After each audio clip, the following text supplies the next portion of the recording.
After an intense high-speed workout in full pads, the Scarlet Knights completed day 6 of spring practice. I'm Fatoumata Diallo, and today we're taking an in-depth look at the defensive line with D-line coach Shane Burnham. Coach, this is the first opportunity we've had to speak to you since the start of spring practice. How fun has it been so far?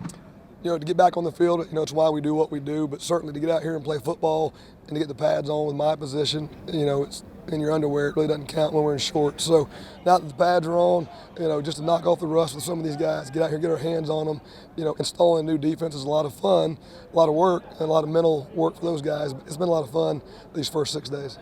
And what's your assessment of today's practice and how the D-line performed? I'm never going to be happy if you ever ask me that. But certainly, look, the effort, the attitude has been there every day.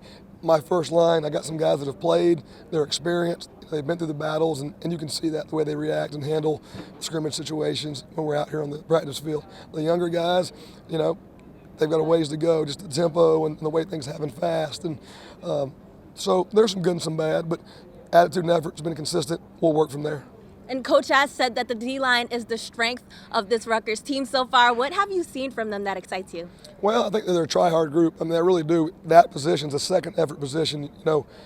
Seldom is the first move win. You're fighting through double teams. But what you get with that group, when you're talking about just those first four in particular, JPO, Quanzell, Sebastian, and Darius Hamilton, you see guys that have been through the battle, and they just play so hard, and they strain, and they individual time they get after it, and they're focused. In the film room, they're focused. So I think those four guys really have led the charge. Now it's those younger guys have got to follow their lead.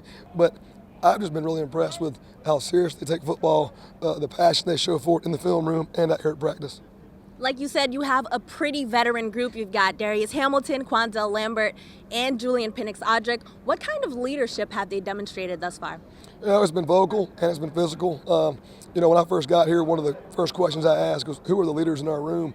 And, those three names, those three seniors, 22, 53, and 91, it kept coming up. And as you went throughout the team, and those guys are comfortable leading. I think it's hard for anybody, any age, to step out from your peers and be vocal and criticize them.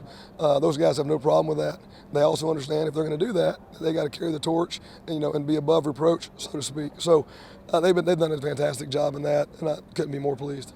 On Saturday, the team had their first scrimmage. What did you see from your guys? Well, in a short amount of time, I thought we produced some pressure on the quarterback, which was good. I can't tell you how many times we got to him, but we got to him several times. Other than that, we affected him and pressured him several times. I was probably most pleased with that and the lack of mentals. We put about 5 or 6 different schemes in Thursday and Saturday morning, and for that much on the D-line, very few mental errors, and certainly the effort, was pleased with that, but not 100%. But effort, lack of mentals, and the fact that we got to the quarterback. Well, thank you so much for joining me, Coach. Keep it locked right here on RVision for more updates on Rutgers football throughout the spring. Reporting from the bubble, he's your defensive line coach, Shane Burnham, and I'm Fatoumata Diallo.